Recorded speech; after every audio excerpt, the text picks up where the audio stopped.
Welcome back to Mysteries Crime Stories, the channel where we dive into the darkest crimes, the strangest cases, and the mysteries that have haunted generations. Tonight, we're venturing deep into the Appalachian Mountains, a place where legends whisper through the trees, where hikers vanish without a trace, and where locals still whisper about something unnatural, something inhuman, lurking in the wilderness. Some call them feral people, primitive, hidden tribes who live in the forests, and who, according to some, hunt those who wander too far into their territory.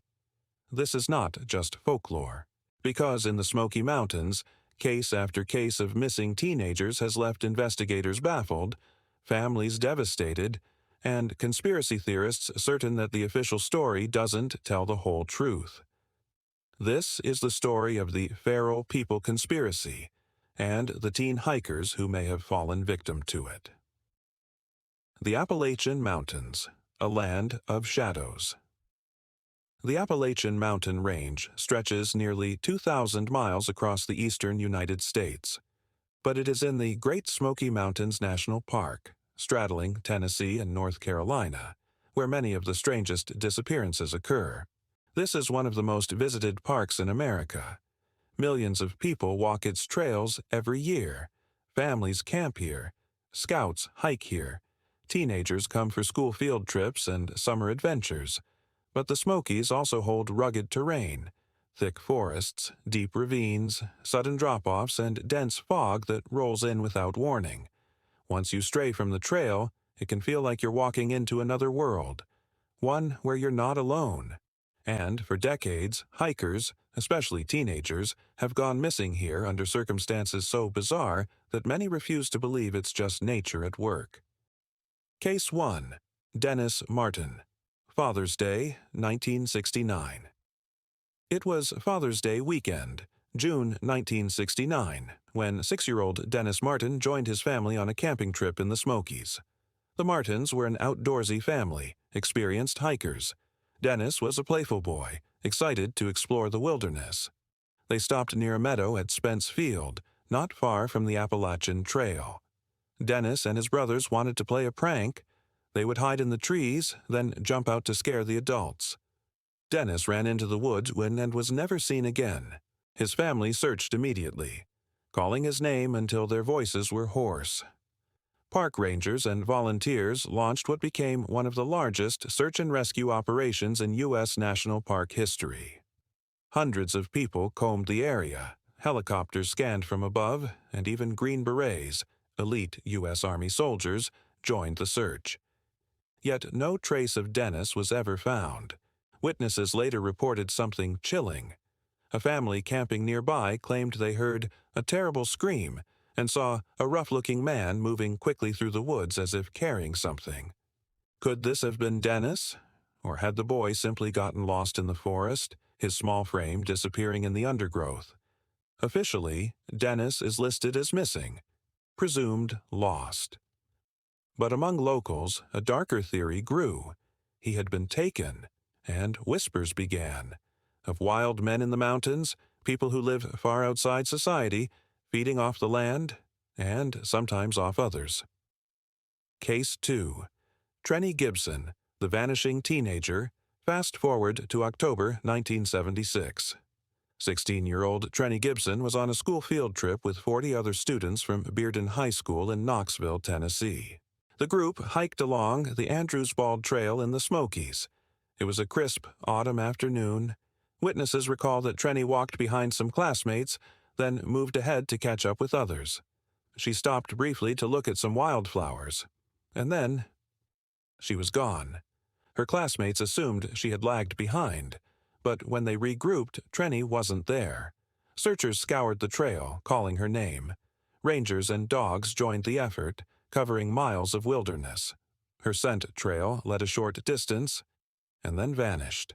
No footprints, no clothing, no sign of an animal attack. One chilling detail stood out. A man was reportedly seen shadowing the students along the trail that day. He never came forward and was never identified. To this day, no trace of Trenny Gibson has ever been found. And, like the Martin case, locals once again turn to the unsettling theory: what if someone, or something, took her? Missing 411. Patterns of disappearances. Cases like Dennis Martin and Trenny Gibson are not isolated. Researcher David Paulides, author of the Missing 411 series, has documented hundreds of strange disappearances in U.S. national parks. The patterns are chilling. Victims often vanish in seconds. Tracking dogs frequently lose the scent, as if the trail ends abruptly. Bodies, if found, turn up in areas already searched, or in places almost impossible to reach. And a significant number involve children and teenagers. Paulides doesn't claim to know the cause. He avoids blaming feral people directly. But many of the disappearances in the Smoky Mountains fit this eerie profile: sudden, unexplainable, and unsolved. This vacuum of answers is where conspiracy theories grow. The feral people. Conspiracy. So what are people talking about when they mention feral people? The theory suggests that deep within the Appalachian wilderness, isolated human groups exist, descendants of settlers or even older native tribes, who have rejected modern society. These groups supposedly live off the land, in caves and hidden valleys, rarely seen by outsiders. And, according to the darkest version of the theory, they hunt.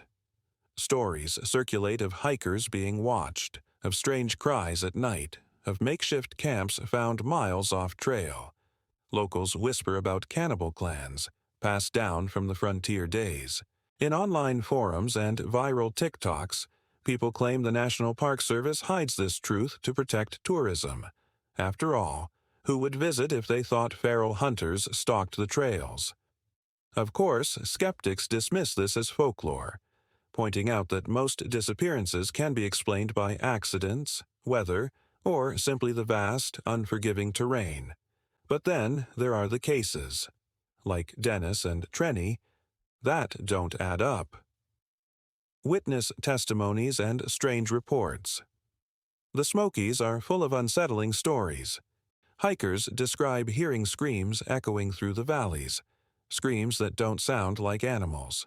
Hunters claim to have stumbled on makeshift shelters built from sticks and hides, far from any marked trail. Some campers report waking up to the sound of footsteps circling their tents, only to find nothing there in the morning. And then there are the missing persons cases where search dogs refuse to continue, as if frightened or disoriented by something unseen. Are these just eerie coincidences, or signs of something more? A cover-up? One reason the feral people theory refuses to die is the belief that the government knows more than it admits. Take the Dennis Martin case. Why were Green Berets called in? Search and rescue is not their usual role.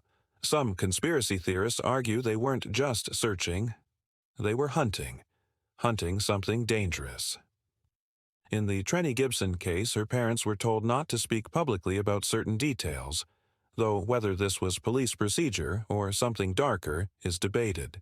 And when David Paulides requested missing persons data from the National Park Service, he was told they don't keep centralized records, an answer many found suspicious. Could the government be hiding the existence of feral people? Or are they simply overwhelmed by the vast scale of the wilderness and its dangers? The human angle. Families left behind. Behind every disappearance is a family torn apart. Dennis Martin's father never stopped searching for his son. Year after year, he returned to the Smokies hoping for closure that never came. He died without answers. Trenny Gibson's parents suffered in silence, their daughter's room left untouched, her fate unknown. Her case remains one of Tennessee's most haunting mysteries. For these families, the feral people theory is both terrifying and oddly comforting. Terrifying, because it suggests their loved one was taken. Comforting, because it explains the otherwise unexplainable. Could feral people really exist? Let's step back. Could hidden human groups really survive in the Smokies? Anthropologists say it's unlikely. Sustaining a secret community for generations would be extremely difficult. Food, disease, and exposure would wipe them out. But others point out that the Appalachian Mountains are vast, with thousands of square miles of unexplored terrain. Moonshiners and fugitives have hidden here for decades. Why not feral families? And history shows that wild men do exist. Hermits, recluses, even entire isolated tribes discovered in places once thought uninhabited. So perhaps the question isn't, could they exist? But do they still exist here? Closing thoughts. The Smoky Mountains are beautiful, but they are also brutal. For every hiker who enjoys its trails, another may find themselves lost in the labyrinth of trees and shadows. The disappearances of Dennis Martin and Trenny Gibson remain unsolved. Whether they were victims of nature, foul play, or something more sinister, we may never know. But as long as hikers vanish, and as long as screams echo through the valleys with no source, the legend of the feral people will continue to grow. So next time you find yourself walking the Appalachian Trail, and you feel eyes watching you from the darkness, remember, sometimes legends are born from truth. Stay safe out there, and until next time, this was Mystery's Crime Stories.